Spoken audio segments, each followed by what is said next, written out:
You are listening to Freedom's Pen, a story based on the life of the young freed slave and poet Phillis Wheatley, written by Wendy Lawton, narrated by Vandervoort Cobb.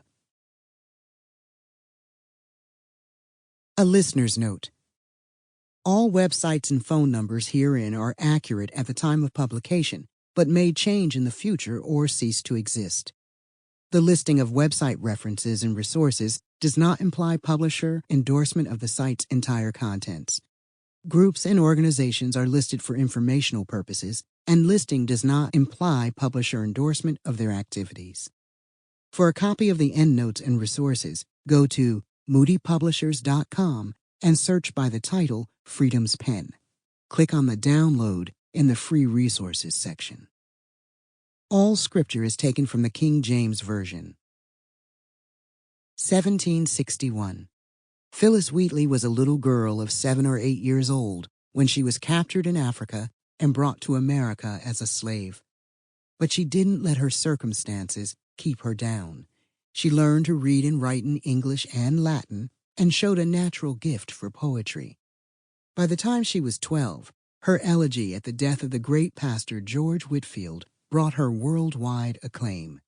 Phillis became known to heads of state, including George Washington himself, speaking out for American independence and the end of slavery. She became the first African American to publish a book, and her writings would eventually win her freedom. More importantly, her poetry still proclaims Christ almost 250 years later. To Emma Burdino, a daughter of the faith. Chapter 1. Under the Baobab Tree. The Gambia, Africa, 1761.